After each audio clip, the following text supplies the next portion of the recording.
Hello and welcome back to Global Focus Today. I don't know where our background went, but don't worry about it. You know how hard I work to give you interesting and exciting and different guests. Today's couple are really amazing. Yes, you get a twofer, which is kind of nice, but I'm going to give you my things nobody knows about spiel first because it just tickles me so bad. The first one is Reverend Dr. Rita Andriello. Now, just listen to this. Performance artist who studied opera for over 10 years, toured with her own one-woman show called Tomatoes on a Windowsill. Is that clear what?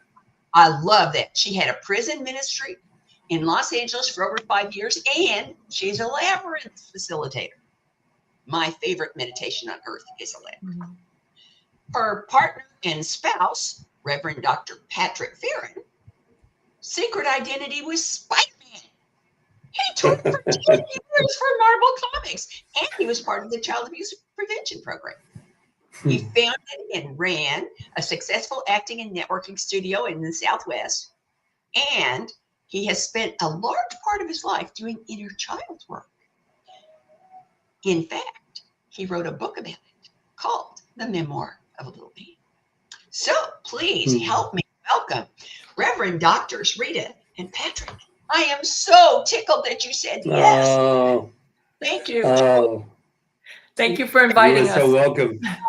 I know you were in Kauai, so it's much earlier in the day for you than it is for me. But I want to know how you ended up in Kauai and started a church in a place where there wasn't even any new thought. All right. I'll start. Rita, you want to chime in first? Yeah. Okay, so you know when something is right and you just know it's right, but it doesn't make any sense? Okay, so when we graduated from ministerial school in 2011, we knew we wanted to have our own ministry, our own work.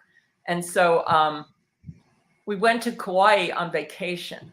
Somebody had given us a gift of a long overdue honeymoon, take my word. Anyway, so there we did. It was like as soon as I got off the plane, Patrick can speak for himself, I was like, oh my God, this is where we're supposed to be. And after that, it was like 6 months later, we were gone we sold everything and we were gone from California. So I can only tell you that it was like a calling, like it was just like, oh, that's where we're supposed to be. And for myself, I never thought like, oh, it's not going to work out or anything like that. It just seemed like we just went boom, boom, boom. And everything just opened up like you were talking about before, Dr. Sharri. When you make a decision and the universe just opens up. So obviously it was the right thing because here we are almost 12 years later. Clearly so, 10 years in, I'm impressed. Yeah, and Patrick can add to that if he wants. Well, I love the idea that I told Rita, I said, I think we should look at the other islands so that you can be really sure. And she was like, no, that's not necessary. And so I wasn't as definite as she, I'll be completely honest. But I always know when Dr. Rita has that calling and that idea that to jump in with it, that takes a little bit of an art, because not about avoiding my stuff, but to go, you know what? If you get off of a plane and you look and it lands and you say, this is where we need to be, then I always get the God bumps, and they just goes, let's go. So, it was the hardest thing with it was the idea that nobody really knew anything about this science and they were more like, oh, these people are coming, and oh, they're going to do a retreat center probably, and it wasn't exactly the positive on their end, because you have to take, some time to prove yourself when you're in a community, especially Kauai. It's a smaller country island. So, but we followed it. And well, how did you, for me, I want to know, how did you know where to buy property? How did you build a building? How did you get people started? What were the things that you did? Well, the first thing we did was decide on the date that we were going to open, like, and we said, okay, this is the date. And we sent out a postcard. I wish I had it with me. It said, we're open, see a Center for Spiritual Living Kauai coming this date, July 7th, 2013, call for information. First service. First service. And we didn't know where we were going to be.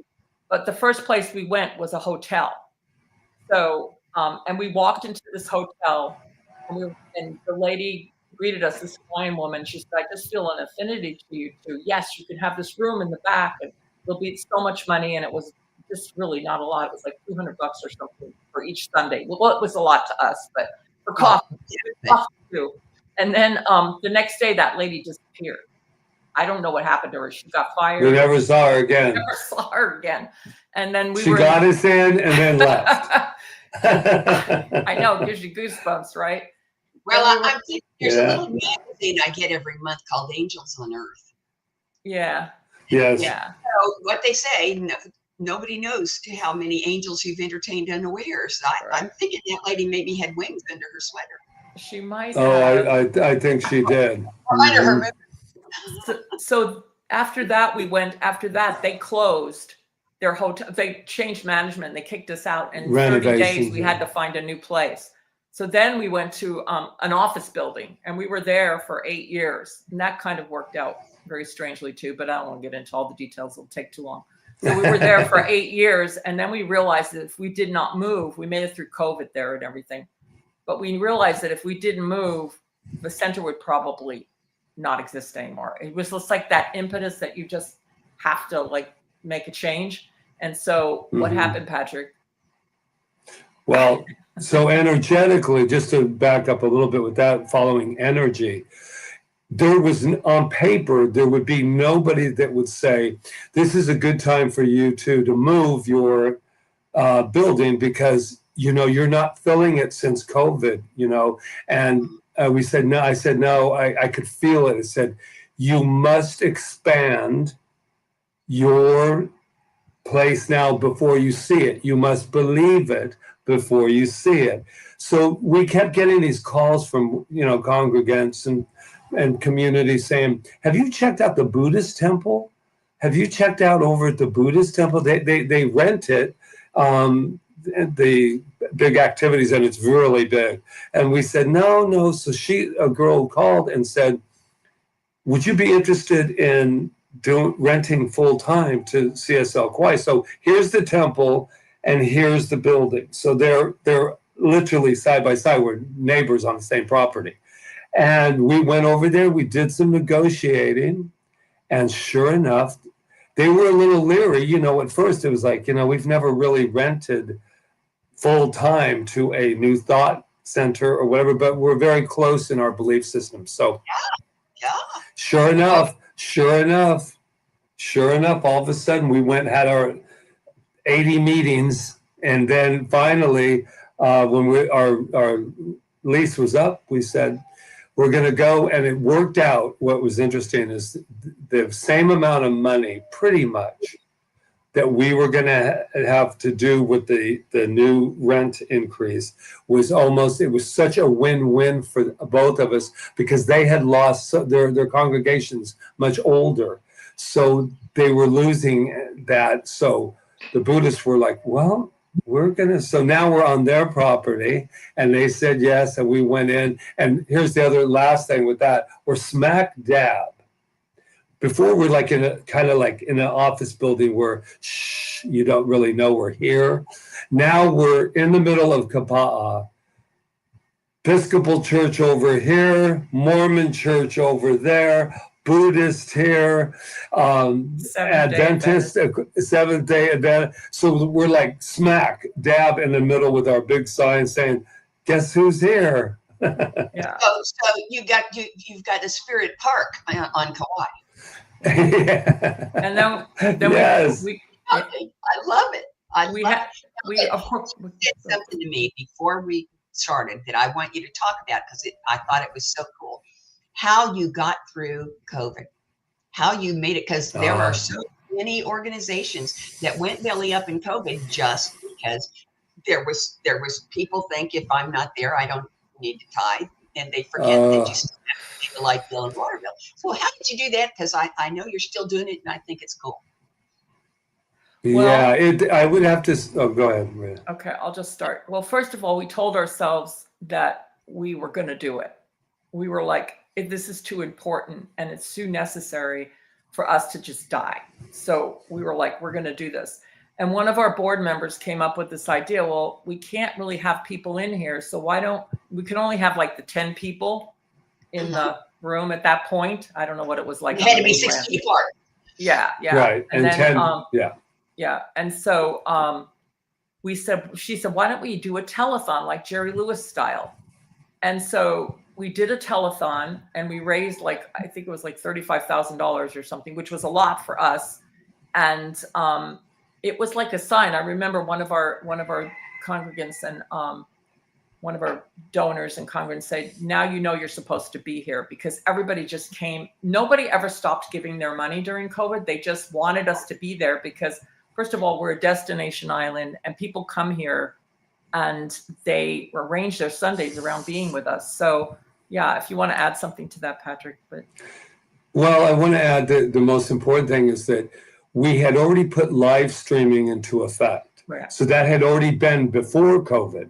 So they could have us on Sundays, and we brought the 10 people. It's interesting bringing it up again, Dr. Sharri. It's very interesting because it was tougher now thinking about it than it actually was when we were just go for it and don't look back. I spent 2 days, I will be honest, having the huge pity party. It was the biggest pity party I ever have had for myself. And then I even added a little anger into it, and I said, 8 years we have did this to build this incredible over 100 people on a Sunday. And so after I got past that, then I said, okay, now we have to go. So we had already had that in place. And we got very clever too when they started doing the, 6 feet and, apart. But we also, and I said, I said, you know what? Then they would let the people go to the restaurants. And you would walk in with the mask, and when you sat down, you could take your mask off. So being the rebel with a cause that I am, I went, well, why can't we be a restaurant? We're serving spiritual food. And I said, this doesn't make any sense. So we made our programs into menus. So when you came in, you had your appetizer, which was the opening, practitioner, and then we had the music as one of the entrees, and then our message was, and everyone says, "Don't you think you're stretching this quite a bit?" I go, "Are you going to tell me that people cannot come to get spiritual food, and that we're not as important as a restaurant?" I have to beg to differ. And nobody went against us. I mean, some people in the congregation had their ideas and their stuff, but the actual mayor and everyone went, "No, you guys clever. You clever." That is so blinking fabulous. I love it. And there's another one coming up Saturday, right? The annual telethon. The fifth one, tell them about it, Rita. It was birthed in COVID. We always remember that. It's birthed in COVID. And basically what it is it's all local talent, like not necessarily even people that come to our center. They might be people that come in and out of our center. Some of the people are from our center. But we just gather everyone together. We have a theme. It's Seasons of Love this time. And everybody comes and just gives of their talent. And it's singing, dancing. We have drummers. We have talks. Different people are going to give talks. We have a choir. It's just like it's and then us talking. And then Patrick. There's a special appearance by Miss Cheryl Channing. She's Carol's sister who never got a break. And that's all I'm going to say. You have to tune in. Y'all have taken a tent revival and put it online. Right. Yes, pretty close, but you don't want to miss. This is Carol's third appearance on these things. But this year she's retiring because there's just that part of me that says, I think it might be time for Miss Carol to go, but she's going to have a blowout when she leaves. So it was a character that was, yes, it was, I always used to do Carol Channing imitation. So for people, they would say, will you call my friend and sing happy birthday? And as Carol Channing. So when Cheryl was birthed, Cheryl was that sister that never got a chance to be the star that Carol was, because she had to stay home with mom and dad and take care of them. So she was bitter. So now she's completely out. Well, let me just say something about this, though, because the reason she was birthed is because there's a group here that does drag shows, right? And we asked them, and they never got back to us. So Patrick's like, well, then I'll just do it. If they're not going to call me back, I'll tell you. There you go. That works for me. That works for me in a big way. Okay, now I don't want anything to fall through the cracks. So I'm going to come at this backwards. I've got all of your books, and we've got banners for all of your books. But what I want you to talk about first is the ones that are coming out next year, because I want to make sure you get a chance to talk about those before we run out of time. So, Rita, go first and tell us about the red dress. Okay. My book is called Where is My Red Dress? One Woman's Sexual, Sensual, Spiritual Journey to Wholeness. And it is a very, very deep memoir based on the idea of how we live our lives so unconsciously to begin with, and how the things that we're told as a child and, scientifically speaking, the things that are in our subconscious play out throughout our life until we become conscious. So it's my journey, and it is about sexuality because of certain programs that were placed in my head and that I didn't even know were there, and then continue to act those programs out until I realized, and one of the big ones was that I'm not enough. That's one of my big programs. And that played out sexually for me in not healthy ways. So the book is about that and how I broke through that and how I came to be who I am today. And the idea that of all the things that are from history and everywhere else that are programmed within us, not just from our families, but as women, where, to be subservient and to be this, and, this is sexuality is bad and you're bad and blah, blah, blah, blah, blah. And so I'm bringing it all together in a way that's healthy. Like to know that your sexuality, your sensuality, your spirituality are really all one thing. So that's basically what it's about. And there's a lot of surprises in it. I know. So I used like scientific information, spiritual information, historical information, and then my life story is interwoven in it.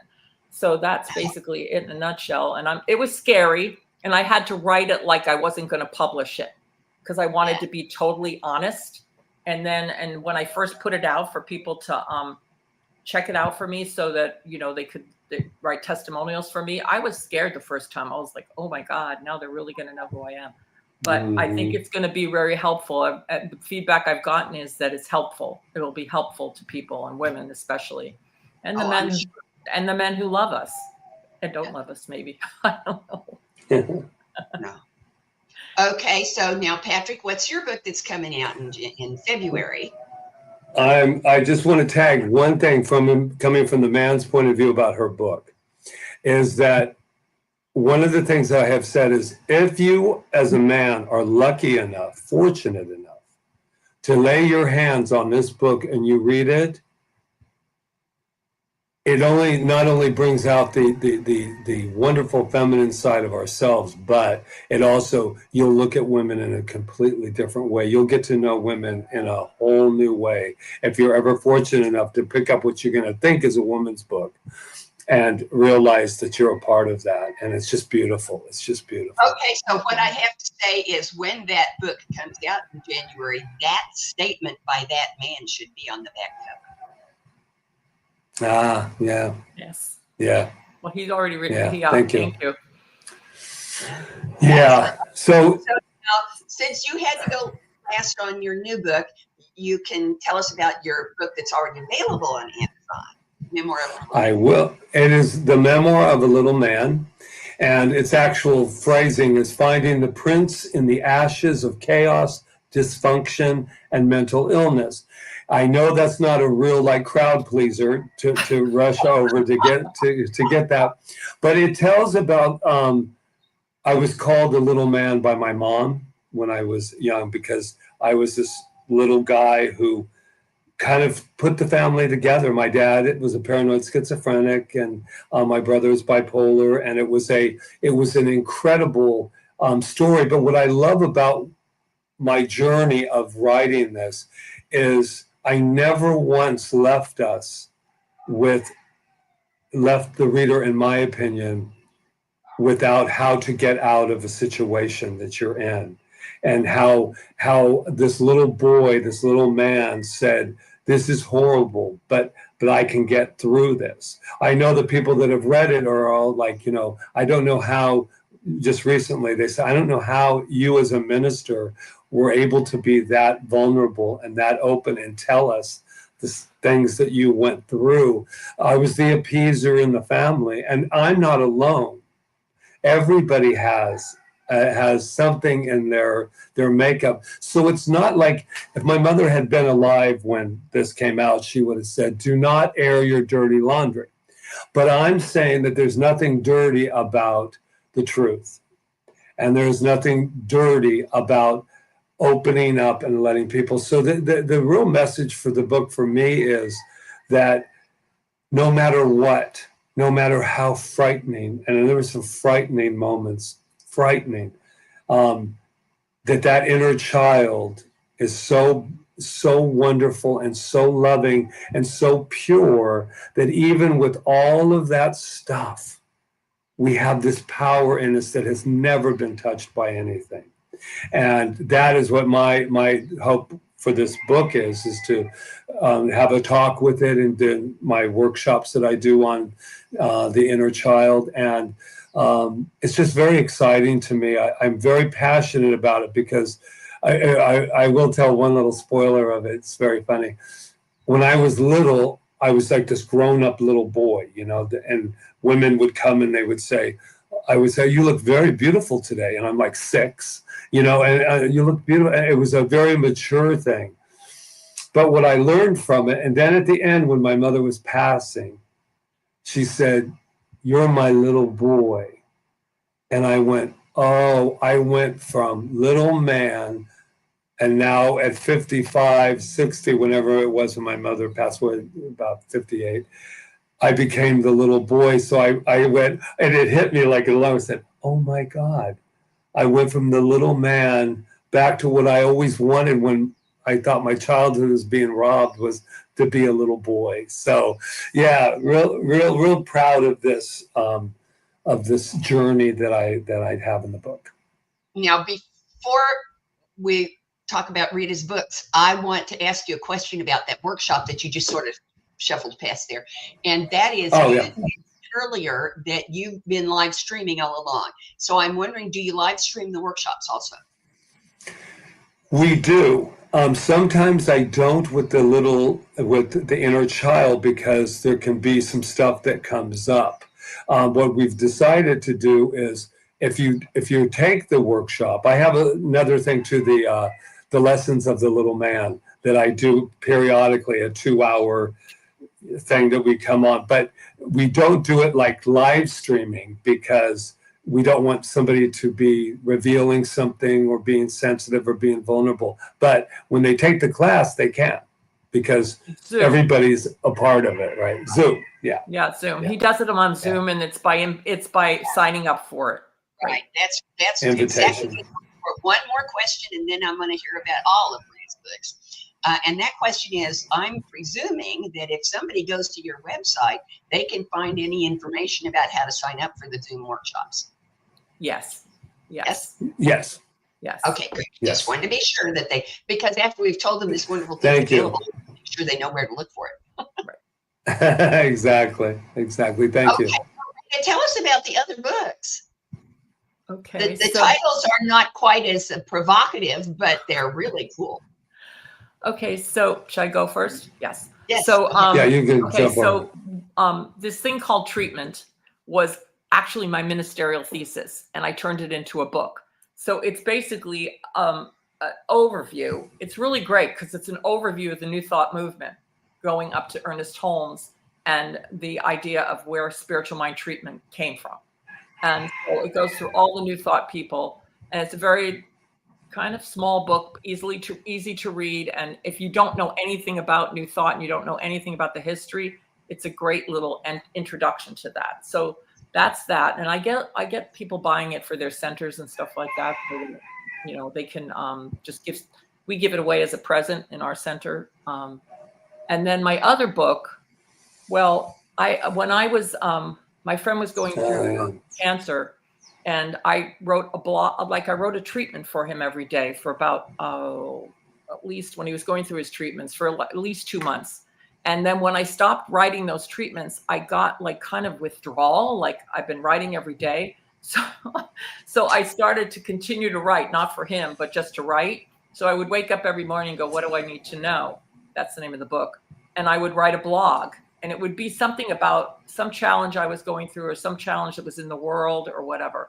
So I had like over 3,000 blogs online. And then I know, right? Because I wrote steady. I never skipped a day for like 7, I guess 6, 7 years. I never skipped a day. So anyway, so from that book, I just picked 101 of them and published them into a book. I mean, I could do it more than that, but that's all I did. 101. So I called it, What Do I Need to Know? 101 Thoughts that changed my life. So you just kind of open it up. You go, oh, what do I need to know today? And then you open it up. So you don't read it. You don't have to read it consecutively. So that's my little sister would have called that her magic 8-ball. Yeah. I love that. Yeah. What do I need to know? And open the book, and you know, Right. this is how spirit works. What you need to know is what's going to be on the page you just opened it. Right. That's, right. Oh, I love that. Yeah. And I designed a workshop around it too. And I haven't done it in a bit, but I'll probably do it again. And that's it. Well, now that we've got to know you a little bit, I have 5 questions that I ask every guest, and you're gonna answer them separately because you're 2 different people. So you have 2 different Absolutely. Might have some overlap, and you can take turns. So Rita can go first with the first question, and Patrick can go first with the second question. So here's the first question, probably the one that's most important to you. Is there anything you want our viewers to know that I haven't asked you about? You mean about myself? Yes. Yep. Or your ministry, or about it? Okay. Well, I had a full life before I was ever a minister. I mean, I raised 3 children. That was not easy, but I did. I have 5 grandchildren, and I love them dearly. I teach 2 of them voice online. I'm actually trained singer. I think you said that before, but I used to travel from Farmington, New Mexico to Santa Fe, New Mexico to study with a famous opera singer there, Marilyn Niska, with my girlfriend in her DeLorean every week. And I guess I'm a very dedicated person. When I get something I want to do, I do it. And I performed a lot of musical theater. I never really pursued opera because it was too scary to me. It was just too, like, you had to be too perfect. But my voice is trained for that. But yeah. And so I feel like if I wanted anybody to know, I would just say, you know, I'm a self-determined person who, if I have something I'm going to do, I get a clear vision and I do it. I don't like dilly-dally. I just do it. And if I feel like it's the right thing in that moment. So I'm proud of that part of myself. I mean, I have made a lot of mistakes in my life, and everything we all have. And maybe if you want to call them mistakes, Ernest Holmes would say there are no mistakes. And I agree with that too. But yeah. My father used to say the only mistake that's stupid is the one you repeat, because that means you didn't learn anything the first time. Right. Exactly. You haven't made any stupid mistakes. Right. And I played Guinevere, and I also played Miss Mona in The Best Little Whorehouse in Texas. Those are my two. Oh, that's one of my favorite movies of all time. I know I don't look much like her, but. Okay, Patrick, top that. Yeah, it's always hard to go second, isn't it?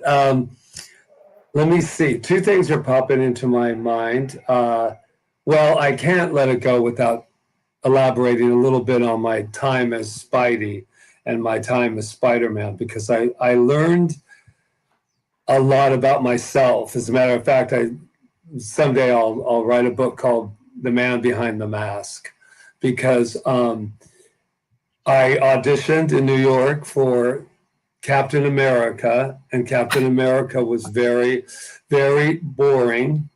And he just stood there with it. And these are characters that you go around the world and you do book signings and comic books, conventions, and Stan Lee was there. And so I said, okay, well, this is fine, but I wasn't very enthused. And she said, wait a minute, I think that this might be for you. Hold on a second. Can you go put this on? Because can you go put this on? Let me just tell you that it was form-fitting.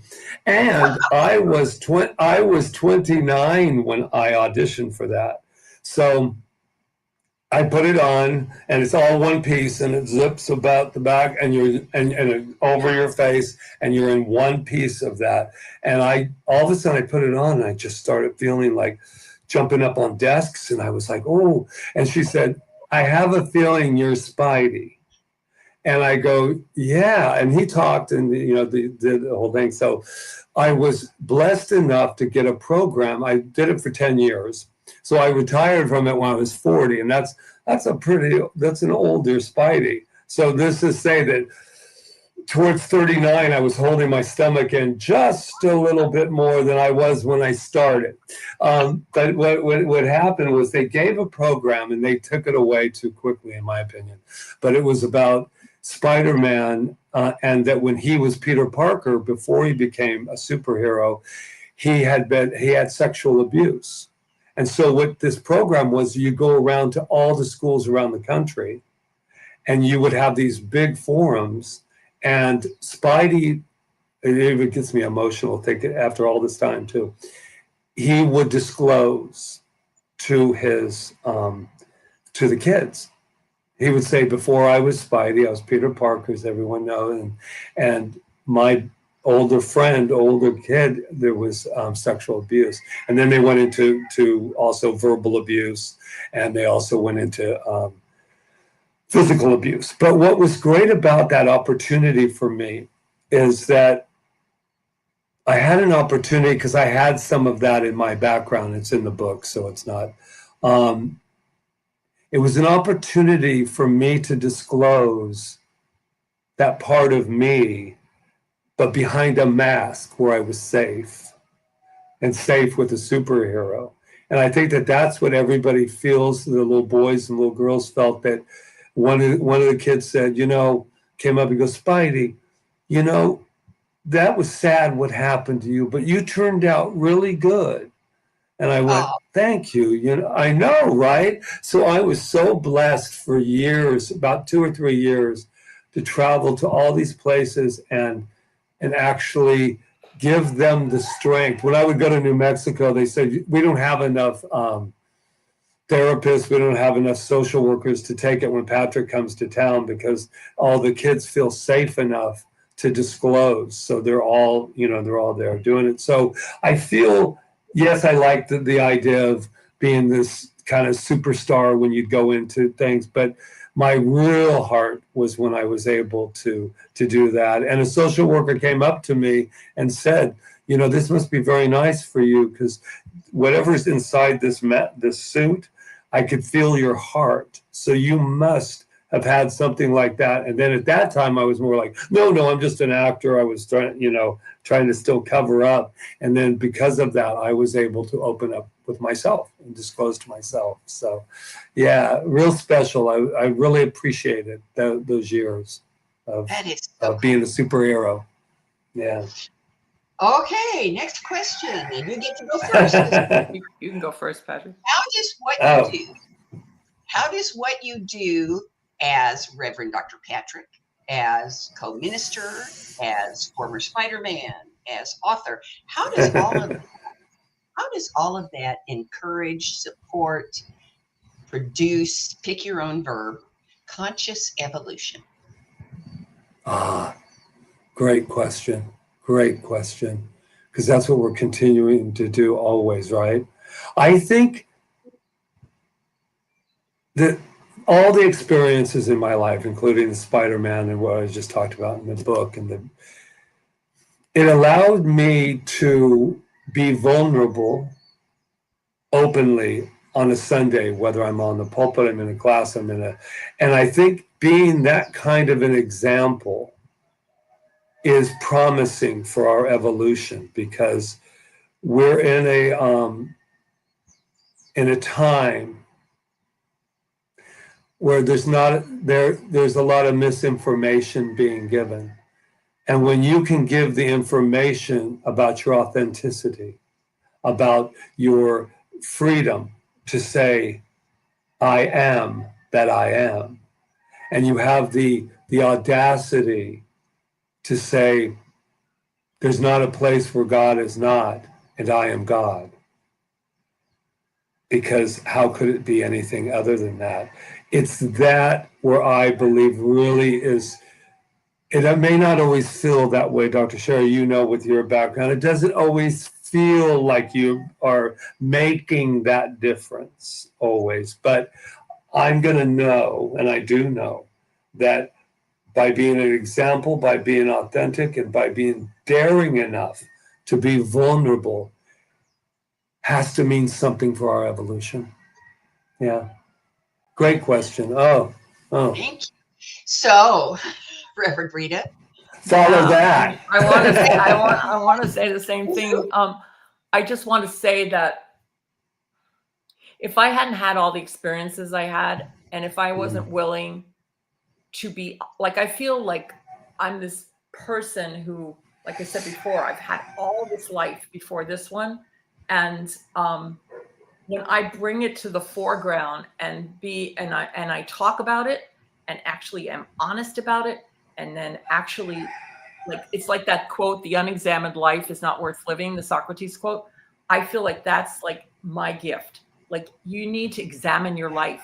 You don't need to do anything, but I invite you as an example of somebody who did that to examine your life and see where those places are that you want to reveal the truth of who you are and let go of the past and use the past as a stepping into more of who you are, so that you're not like stuck in the past. So I think that's conscious evolution, is us getting conscious of ourselves and putting aside the things that don't serve us anymore, and being willing to admit that they happen, like taking 100% responsibility for everything that in our life, and say, wow, look where I am now compared to that.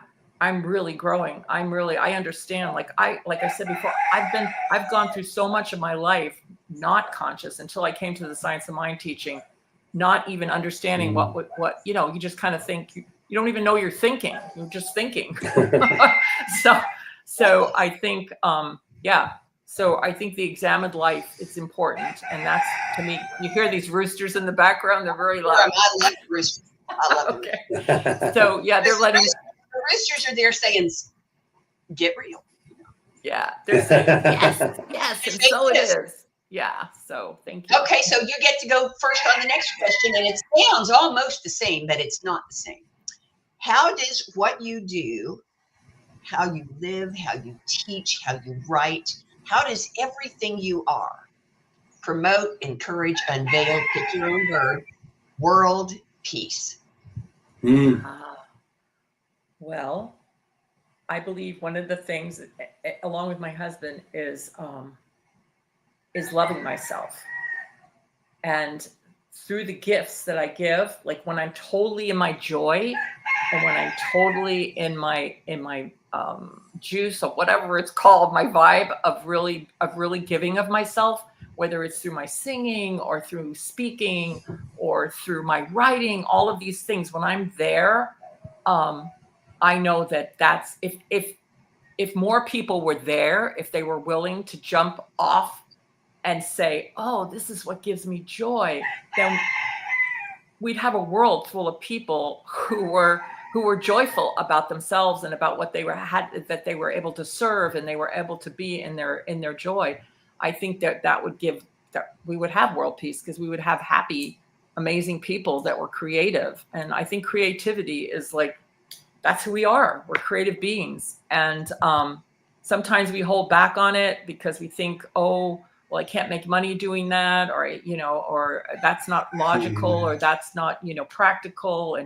And I'm just I'm knowing and not even just hoping, knowing that our kids will get that. Like they'll realize that they can go for those things that are their joy, and they don't have to bury themselves in jobs and stuff like that stifle them and everything. So I think living out loud and sharing that, it has to bring peace, because if we're at peace, then the world's at peace, because we are the world, right? Absolutely. So, and being kind and compassionate, but you can't be kind and compassionate if you're not kind and compassionate to yourself. So, right?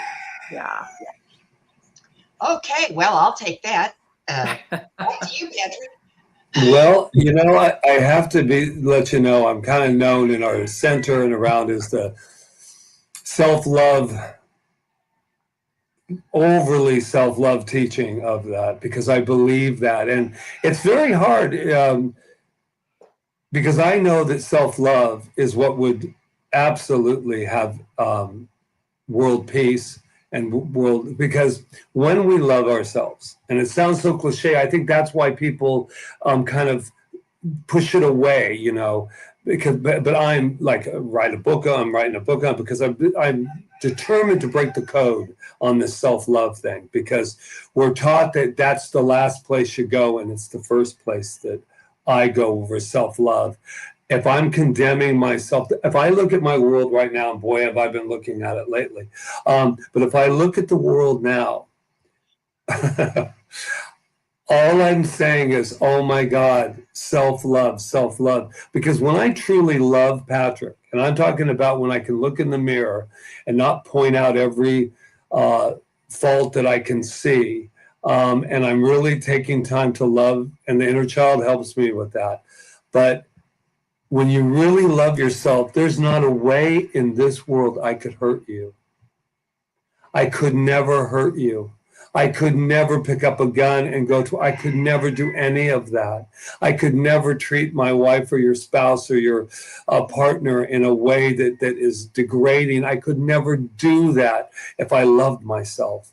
And loving myself, and the thing about loving yourself for world peace is, I had to break it to the poor congregation last week. You're going to have to practice, because it doesn't come naturally. I know you don't want to. I know you want me to go like this and go, wow, don't you feel your self-love? No, every day you have to remind yourself. And I believe that that's what our world needs, is not more love out there, but more self-love in here. And I think you'll think twice before the words that we say. We'll think twice before we make decisions that will destroy other people's lives. I know that if you loved yourself, and they go, that's impossible, I don't believe that. Because we are naturally, our innate being is love. We just forgot, so. Okay, so next question. Now you're going to close your eyes for this one, because you might want to double team this one. You're going to have to use your imagination. We are presuming that every single thing goes exactly the way you want it to go. Every event, every encounter, every relationship, every single element of your life for the next 10 years goes exactly the way you want it to go. What does CSL Kawhi and Reverend Rita and Reverend Patrick look like? Your lives, your personalities, your ministry, everything. What happens to that 10 years from now? From 10 years of everything going exactly the way you want it to go. Who goes? I get you're first. I'll go. Because I don't want to think about it too much, because then I'll make stuff up. You know how that goes. I want to be really honest. I see that Patrick, that best version of Patrick, doing what I'm doing now, but on a global, out into the world, traveling to different places, having these beautiful conversations that the three of us are having right now, traveling, getting more and more books out there, being more of those examples so that I can do what I'm doing now, and then have wonderful people here watching and taking, and them being a part of the versatility of our center, so that Rita and I can be, we'll be, and just to let you know, we'll be traveling first class, because you said the imagination, first class, and to teach everyone, whether or not you're actually sitting in first class, that everything that I do,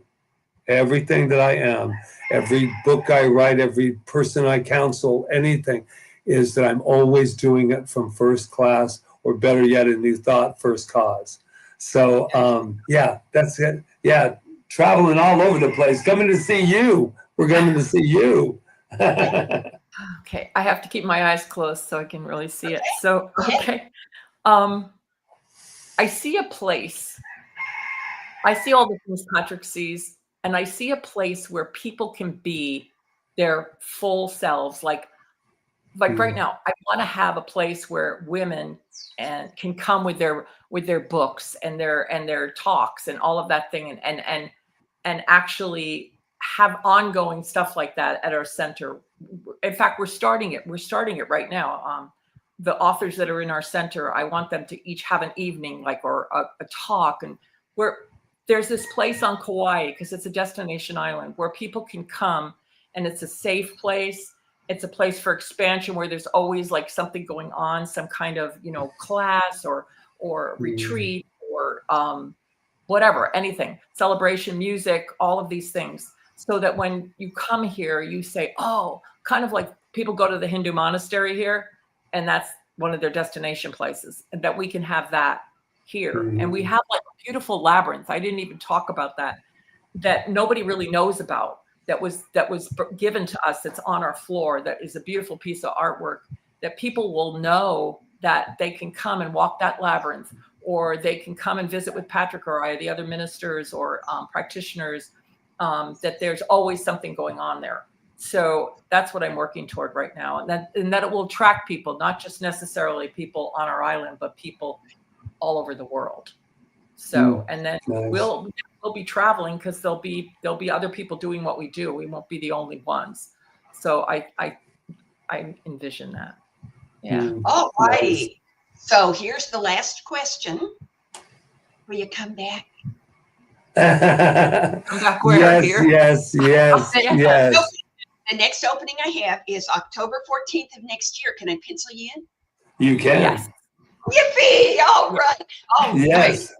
Yes. So I want to let you and all the folks who are watching know, next week we have our guest is Marco Carrillo, and he is his ministry is called True North, and he's a fascinating person. So you're going to love hearing from him. I'm sorry you only get one person, but sometimes that happens. And these two will be back again. So thank you so much for being with us. Come back. Have a great weekend. Have a great week. And don't forget, I love you. All right. Thank you, love Sharon. you. Thank you for everything you do. Yes. Thank you. Amazing, amazing, you will do amazing things. Amazing, amazing, you will do amazing things.